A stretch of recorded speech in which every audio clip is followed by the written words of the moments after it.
ನಮಸ್ಕಾರ ಸ್ನೇಹಿತರೆ, ಎಲ್ಲರಿಗೂ ವಿಜಯಪುರ ಫುಡ್ಸ್ಗೆ ಸ್ವಾಗತ. ಇವತ್ತಿನ ವಿಡಿಯೋ ಸ್ಪೆಷಲ್ ಏನಪ್ಪ ಅಂತಂದರೆ, ವಿಜಯಪುರದ ಕೃಷಿ ಇಲಾಖೆಯವರು ಆಯೋಜಿಸಿರುವಂತಹ ಸಿರಿಧಾನ್ಯಗಳನ್ನು ಬಳಸಿಕೊಂಡು ಮಾಡಿರುವಂತಹ ಖಾರದ ಅಡುಗೆ ಅಥವಾ ಸ್ವೀಟ್ ಅಡುಗೆ ಅಥವಾ ಮರೆತು ಹೋದ ಖಾದ್ಯಗಳ ಅಡುಗೆ ಕಾಂಪಿಟೇಷನನ್ನು ಅವರು ಆಯೋಜಿಸಿದ್ರು. ಸೊ ಈ ವಿಡಿಯೋ ಒಳಗೆ ನಿಮ್ಗೆ ಎಂಡ್ವರೆಗೂ ರುಚಿಯಾದ ಸಿರಿಧಾನ್ಯಗಳಿಂದ ಮಾಡಿರುವಂತಹ ಫುಡ್ ಐಟಮ್ಸನ್ನು ನೋಡಕ್ಕೆ ಸಿಗ್ತೈತಿ ಸ್ನೇಹಿತರೆ. ಸೊ ಎಂಡ್ವರೆಗೂ ವಿಡಿಯೋ ನೋಡ್ರಿ ಅಂತ ಹೇಳ್ತಾ ಇವತ್ತಿನ ವಿಡಿಯೋ ಸ್ಟಾರ್ಟ್ ಮಾಡೋಣ. ಅದಕ್ಕಿಂತ ಮುಂಚೆ ನನ್ನ ಚಾನಲ್ ನೀವು ಇನ್ನೂವರೆಗೂ ಯಾರು ಸಬ್ಸ್ಕ್ರೈಬ್ ಮಾಡ್ಕೊಂಡಿರಲಿಲ್ಲ ಅಂದರೆ ಪ್ಲೀಸ್ ಸಬ್ಸ್ಕ್ರೈಬ್ ಮಾಡ್ಕೊರಿ, ಲೈಕ್ ಮಾಡಿರಿ, ಶೇರ್ ಮಾಡಿರಿ. ನೀವು ಲೈಕ್ ಶೇರ್ ಮಾಡಿರಿ, ಆಮೇಲೆ ಸಬ್ಸ್ಕ್ರೈಬ್ ಮಾಡ್ಕೊಳ್ಳೋದ್ರಿಂದ ನಾ ಯಾವುದೋ ಹೊಸ ವಿಡಿಯೋ ಹಾಕಿದ್ರು ನಿಮ್ಗೆ ಅದ್ರ ನೋಟಿಫಿಕೇಷನ್ ಸಿಗ್ತೈತಿ ಅಂತ ಹೇಳ್ತಾ ಫಸ್ಟಿಗೆ ನೋಡ್ರಿ, ಇಲ್ಲಿ ಸಿರಿಧಾನ್ಯಗಳನ್ನು ಬಳಸ್ಕೊಂಡು ಮಾಡಿರುವಂತಹ ಉಂಡೆಗಳು ಇಷ್ಟು ಮಸ್ತಾಗಿದ್ದರು, ಟೇಸ್ಟಿಯಾಗಿದ್ದು. ಆಮೇಲೆ ದೋಸೆ ಮಾಡ್ಕೊಂಡು ಬಂದಿದ್ದರು. ಆ ದೋಸೆ ಜೊತೆಗೆ ಕಾಂಬಿನೇಷನ್ ಅಂತ ಹೇಳಿ ಅವರು ಸಾಂಬಾರು ಮಾಡ್ಕೊಂಡು ಬಂದಿದ್ದರು. ಆಮೇಲೆ ಅದ್ರ ಜೊತೆಗೆ ಕಾಯಿ ಚಟ್ನಿ ಮಾಡ್ಕೊಂಡು ಬಂದಿದ್ದರು ಸ್ನೇಹಿತರೆ. ಸೊ ಸಿರಿಧಾನ್ಯಗಳ ಉಪಯೋಗ ಏನು, ಅದನ್ನು ಬಳಸೋದ್ರಿಂದ ನಮ್ಮ ಆರೋಗ್ಯ ಒಳಗೆ ಹೆಂಗೆ ಇಂಪ್ರೂವ್ಮೆಂಟ್ ಆಗ್ತೈತಿ ಅಂತ ಹೇಳಿ ತಿಳಿಸುವಂತಹ ಒಂದು ಅಗದಿ ಬೆಸ್ಟ್ ಇವೆಂಟ್ ಅಂತಲೇ ಹೇಳ್ಬೋದು.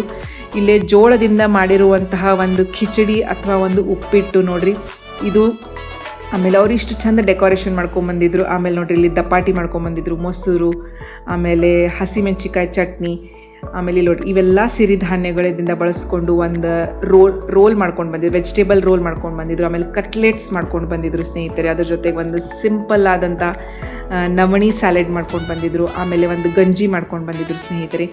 ಈ ವಿಡಿಯೋ ಎಂಡ್ವರೆಗೂ ನಿಮಗೆ ಇಷ್ಟೊಂದು ವೆರೈಟೀಸ್ ಆಫ್ ಸಿರಿಧಾನ್ಯಗಳಿಂದ ಮಾಡಿರುವಂತಹ ಫುಡ್ ಐಟಮ್ಸ್ ಸಿಗ್ತಾವಲ್ರಿ. ಸೊ ನಿಮ್ಗೆ ಅದಕ್ಕೆ ಹೇಳತ್ತೀನಿಲ್ಲ, ಈ ವಿಡಿಯೋ ನೀವು ಎಂಡ್ವರೆಗೂ ನೋಡಿರಿ, ನಿಮಗೆ ಐಟಮ್ಸ್ ಏನೇನಿದ್ದು ಹೆಂಗೆಂಗಿದ್ದು ಅಂಥೇಳಿ ನಿಮ್ಗೆ ಡೆಫಿನೆಟ್ಲಿ ಗೊತ್ತಾಗ್ತೈತಿ.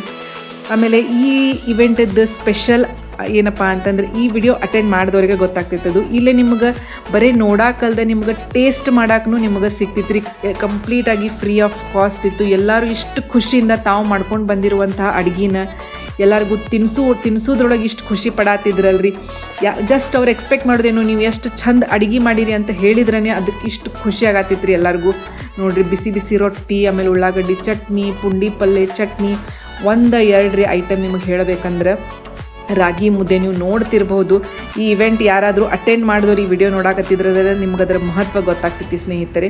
ಸೊ ನಿಮಗೆ ರಿಕ್ವೆಸ್ಟ್ ಮಾಡೋದೇನಪ್ಪ ಅಂದ್ರೆ, ಸಾಧ್ಯವಾದಷ್ಟು ಮನೆ ಒಳಗೆ ಎಲ್ಲರೂ ಸಿರಿಧಾನ್ಯಗಳನ್ನು ಬಳಸ್ಕೊಂಡು ನೀವು ಅಡುಗೆ ಮಾಡಿರಿ. ನಿಮ್ಮ ಎಲ್ಲರದು ಆರೋಗ್ಯನೂ ಇಂಪ್ರೂವ್ಮೆಂಟ್ ಆಗ್ತೈತಿ. ಅದರ ಜೊತೆಗೆ ಸಿರಿಧಾನ್ಯಗಳನ್ನು ಬಳಸೋ ಮಹತ್ವ ನೀವು ಇನ್ನೊಬ್ಬರ ಜೊತೆಗೆ ಶೇರ್ ಮಾಡಿರಿ, ಅದರಿಂದ ಅವರ ಆರೋಗ್ಯನೂ ಇಂಪ್ರೂವ್ಮೆಂಟ್ ಆಗ್ತೈತಿ ಸ್ನೇಹಿತರೆ. ನೋಡ್ರಿ, ನವಣಿ ಅಕ್ಕಿಯಿಂದ ಒಂದು ಖಿಚಡಿ ಮಾಡ್ಕೊಂಡು ಬಂದಿದ್ದರು. ಆಮೇಲೆ ಅದರದ್ದು ಜೋಳದ ಹಿಟ್ಟಿದ್ದು ಇದು ರೀ, ಮೆಂತೆ ಕಡುಬು ಅಂತ ಮಾಡ್ತೀವಲ್ಲ, ಆ ರೀತಿ ಮಾಡ್ಕೊಂಡು ಬಂದಿದ್ದರು. ಆಮೇಲೆ ಇದು ಕಾಂಪಿಟೇಷನ್ ಇಟ್ಟಿದ್ರು, ಪ್ರೈಸ್ನವ್ರು ಅನೌನ್ಸ್ ಮಾಡೋರು ಇದ್ದರು ರೀ ಸ್ನೇಹಿತರೆ. ಬಟ್ ಹೆಂಗಾಯ್ತಪ್ಪ ಅಂತಂದರೆ, ನಿಜವಾಗ್ಲೂ ನಾ ಸ್ವತಃ ಹೇಳಬೇಕಂದ್ರೆ ನಾ ಎಲ್ಲನೂ ಟೇಸ್ಟ್ ಮಾಡಿದೆ. ಜಡ್ಜಸ್ಗಳಿಗೆ ಇದು ಭಾಳ ಡಿಫಿಕಲ್ಟ್ ಟಾಸ್ಕ್ ಅಲ್ಲ. ಇಷ್ಟು ಐಟಮ್ಸ್ ಒಳಗೆ ಒಂದು ಐಟಮ್ ಇದು ಬೆಸ್ಟ್ ಆಗಿತ್ತು ಅಂತ ಹೇಳಕ್ಕೆ. ಯಾಕಂದ್ರೆ ಎಲ್ಲ ಐಟಮ್ನು ಮಾಡ್ಕೊಂಡು ಬಂದಿದ್ದು ಒಂದಕ್ಕಿಂತ ಒಂದು ರುಚಿಯಾಗಿದ್ದು, ಒಂದಕ್ಕಿಂತ ಒಂದು ಆರೋಗ್ಯವಾಗಿದ್ದು. ಸೊ ಡೆಫಿನೆಟ್ಲಿ ಸುಮ್ಮನೆ ಏನೋ ಒಂದು ಪ್ರೈಸ್ ನಾವು ಇದ್ದಿದ್ರೊಳಗೇ ಬೆಸ್ಟ್ ಅಂತ ಹೇಳಿ ಅವರು ಪ್ರೈಸ್ ಡಿಸ್ಟ್ರಿಬ್ಯೂಟ್ ಮಾಡಿರ್ಬೋದು. ಬಟ್ ಯಾವ ಒಂದು ಐಟಮ್ನು ಚಲೋ ಆಗಿಲ್ಲ, ಇದು ರುಚಿ ಇಲ್ಲ ಅಂತ ಹೇಳುವಂಗನ ಇರಲಿಲ್ಲ ರೀ ಸ್ನೇಹಿತರೆ. ಅಷ್ಟು ರುಚಿಯಾಗಿ ಎಲ್ಲರೂ ಮಾಡ್ಕೊಂಡು ಬಂದಿದ್ರಿ ಅಡುಗೆ. ನೋಡಿರಿ, ಇಲ್ಲಿ ನೋಡಿರಿ ಎಷ್ಟು ಚಂದ ಅವ್ರು ಡೆಕೋರೇಷನ್ ಮಾಡಿದರು. ಇದ್ರ ಜೊತೆಗೆ ಅವ್ರು ಸಜ್ಜಿ ರೊಟ್ಟಿ, ಜೋಳದ ರೊಟ್ಟಿ, ಆಮೇಲೆ ರಾಗಿ ಬಳಸ್ಕೊಂಡು ಮಾಡಿರುವಂತಹ ಮಿಕ್ಸರ್ ಸ್ನೇಹಿತರೆ, ತುಂಬ ಅಂದರೆ ತುಂಬ ರುಚಿಯಾಗಿತ್ತು ಸ್ನೇಹಿತರೆ. ಸೊ ಪದೇ ಈ ರೀತಿ ಇವೆಂಟ್ಗಳನ್ನು ಆರ್ಗನೈಸ್ ಮಾಡಿದರೆ ನೀವು ಅಟೆಂಡ್ ಆಗೋದು ಮಿಸ್ ಮಾಡಬೇಡ್ರಿ. ನೀವು ಯಾವುದೇ ಊರೊಳಗಿದ್ರೂ ಆ ಊರೊಳಗೆ ಏನಾದರೂ ಈ ಥರದ್ದು ಒಂದು ಇವೆಂಟ್ ಆರ್ಗನೈಸ್ ಮಾಡಿದ್ರಪ್ಪ ಅಂತಂದರೆ ನೀವು ಡೆಫಿನೆಟ್ಲಿ ಹೋಗಿ ಅಟೆಂಡ್ ಆಗಬೇಕು. ಈ ಇವೆಂಟ್ ಒಳಗೆ ನಾನು ಪಾರ್ಟಿಸಿಪೇಟ್ ಮಾಡಿದ್ದೆ. ನಾ ಮಾಡಿರುವಂತಹ ರೆಸಿಪಿ ನಿಮ್ಮ ಜೊತೆಗೆ ಮುಂದೆ ಬರ್ತೈತಿ, ನಿಮ್ಗೆ ಶೇರ್ ಮಾಡ್ತೀನಿ ಡೆಫಿನೆಟ್ಲಿ. ನೋಡಿರಿ, ನವಣಕ್ಕಿಯಿಂದ ಮೊಸರನ್ನ ಮಾಡ್ಕೊಂಡು ಬಂದಿದ್ರು ಸ್ನೇಹಿತರೆ. ಆಮೇಲೆ ಹೀರಿಕಾಯಿ ಚಟ್ನಿ, ಕೆಂಪು ಖಾರ, ಆಮೇಲೆ ಇದು ಒಂದು ಸ್ಪೆಷಲ್ ನೋಡಿರಿ, ಹಿಟ್ಟಿನ ಹೋಳಿಗೆ ಅಂಥೇಳಿ. ಚಪಾತಿ ಹಿಟ್ಟೊಳಗೆ ಜೋಳದ ಹಿಟ್ಟಿನ ಮುದ್ದೆ ಮಾಡಿ ತುಂಬಿ ಮಾಡಿರುವಂತಹ ಖಾರದ ಹೋಳಿಗೆ ರೀ ಸ್ನೇಹಿತರೆ. ಇದು ಭಾಳ ಅಂದರೆ ಭಾಳ ರುಚಿಯಾಗಿತ್ತು. ಆಮೇಲೆ ಒಬ್ಬ ಅಜ್ಜಿ ಹೆಚ್ಚು ಕಮ್ಮಿ 80 ವಯಸ್ಸು ಮೇಲ್ಪಟ್ಟ ಅಡುಗೆ ಇಷ್ಟೊಂದು ಶೇಂಗಾ ಹೋಳಿಗೆ, ಆಮೇಲೆ ಜೋಳದ ನುಚ್ಚು, ಅದರ ಜೊತೆಗೆ ನೋಡ್ರಿ ಪುಂಡಿ ಪಲ್ಯ, ನುಚ್ಚು ಹಾಕಿ ಮಾಡಿರುವಂತಹ ಪುಂಡಿ ಪಲ್ಯ ಮಾಡ್ಕೊಂಡು ಬಂದಿದ್ರು ಅವರಿಗೆಲ್ಲ. ಇದು ನೋಡ್ರಿ, ಇದು ನಾನು ಮಾಡಿರುವಂತಹ ರೆಸಿಪಿ ನೋಡ್ರಿ ಸ್ನೇಹಿತರೆ. ಕಾಯಿ ಚಟ್ನಿ, ಕೋಸಂಬರಿ, ಆಮೇಲೆ ರಾಗಿ ಮಸಾಲ ರೊಟ್ಟಿ ನಾನು ಮಾಡ್ಕೊಂಡು ಹೋಗಿದ್ದೆ ಸ್ನೇಹಿತರೆ. ಆಮೇಲೆ ಅದ್ರ ಜೊತೆಗೆ ಜೋಳದ ಕೋಸಂಬರಿ ಮಾಡ್ಕೊಂಡು ಹೋಗಿದ್ದೆ ನಾನು. ನನಗೂ ಸಿಕ್ಕಾಪಟ್ಟಿ ಜನ ಹೇಳಿದರು ನೀವು ಚಂದ ಮಾಡಿರಿ ಅಂತ ಹೇಳಿದರು. ಅದೊಂದು ಖುಷಿನೇ ಬೇರೆ ರೀ. ಯಾರೇ ಒಂದು ತುತ್ತು ತಿಂದವರು ನೀವು ಅಡುಗೆ ಭಾಳ ಚಂದ ಮಾಡಿರಿ ಅಂತ ಹೇಳಿದ್ರಲ್ರಿ, ಅದರದ್ದು ಖುಷಿನೇ ಬೇರೆ ನೋಡಿರಿ ಸ್ನೇಹಿತರೆ. ಆಮೇಲೆ ರಾಗಿ ಮುದ್ದೆ ಮಾಡ್ಕೊಂಡು ಬಂದಿದ್ರು, ಅದರ ಜೊತೆಗೆ ಬೇಳೆ ಸಾರು, ಆಮೇಲೆ ಮುದ್ದೆ ಪಲ್ಯ ಮಾಡ್ಕೊಂಡು ಬಂದಿದ್ರು ಸ್ನೇಹಿತರೆ. ಆಮೇಲೆ ಇನ್ನೊಬ್ಬರು ಅಜ್ಜಿ ನೋಡ್ರಿ, ಹೆಚ್ಚು ಕಮ್ಮಿ 90 ವಯಸ್ಸು ಸಮೀಪಿದ್ರು. ಅವರು ಸ್ವತಃ ಈ ಇವೆಂಟ್ ಒಳಗೆ ನಾನು ಗೆಲ್ಲಬೇಕು ಅನ್ನೋ ಮಹತ್ವಕ್ಕಿಂತ ನಾ ಮಾಡಿರುವಂತಹ ಅಡುಗೆ ಒಂದು 4 ಜನ ಟೇಸ್ಟ್ ಮಾಡಲಿ ಅನ್ನೋ ಮಹತ್ವ ಅವರಿಗಿತ್ತು ನೋಡ್ರಿ ಸ್ನೇಹಿತರೆ. ಇಷ್ಟೊಂದು ಸಜ್ಜಿ ಕಡುಬು ಮಾಡ್ಕೊಂಡು ಬಂದಿದ್ರು, ಅದ್ರ ಜೊತೆ ಕೆಂಪು ಖಾರ, ಆಮೇಲೆ ಹಸಿಮೆಣ್ಸಿಕಾಯಿ ಖಾರ, ಆಮೇಲೆ ಪುಂಡಿ ಪಲ್ಯ ಚಟ್ನಿ ಮಾಡ್ಕೊಂಡು ಬಂದಿದ್ರು. ಆಮೇಲೆ ಜೋಳದ ಗಂಜಿ, ರಾಗಿ ಗಂಜಿ, ಆಮೇಲೆ ಇದೊಂದೇನೋ ಹೋಳಿ ಹುಣ್ಣಿಮೆ ಸುತ್ತಮುತ್ತ ಮಾಡ್ತಾರೆ ರೀ, ಹುಗ್ಗಿ ಅಂತೇನೋ ಎಲ್ಲ ಐಟಮ್ಸು ಹಾಕಿ ಒಳದಾಗ ಕುಟ್ಟಿ ಹೋಳಿಗೆದೆಲ್ಲ ಹಾಕಿ ಏನೋ ಮಾಡ್ತಾರೆ. ಅದಕ್ಕೆ ಏನಂತಾರೆ ನನಗೆ ಅಷ್ಟು ಐಡಿಯಾ ಇಲ್ಲ, ಮೋಸ್ಟ್ಲಿ ಮುದ್ದೆ ಅಂತಿರ್ಬೋದು. ನೋಡಲಿ ಗೆಣಸಿನ ಚಿಪ್ಸ್ ಮಾಡ್ಕೊಂಡು ಬಂದಿದ್ರು, ಇದೂ ಬಹಳ ರುಚಿಯಾಗಿತ್ತು. ಅದ್ರ ಜೊತೆಗೆ ಸಜ್ಜಿ ರೊಟ್ಟಿ. ಆಮೇಲೆ ಒಂದಿಷ್ಟು ಜನ ಹಳ್ಳಿಯಿಂದ ಬಂದವರಂತೂ ಮನಸ್ಸು ಎಷ್ಟು ದೊಡ್ಡ ಇರ್ತೈತೆ ನೋಡ್ರಿ. ಪೂರ್ತಿ ಒಂದು ರೊಟ್ಟಿ ಅಥವಾ ಒಂದು ಚಪಾತಿ ಒಳಗೆ ತಾವು ಮಾಡ್ಕೊಂಡು ಬಂದಿರುವಂತಹ ಅಡುಗೆಗಳನ್ನು ಅವ್ರು ಎಲ್ಲರಿಗೂ ಊಟ ಬಡಿಸಾತಿದ್ದಾರೆ ಸ್ನೇಹಿತರೆ.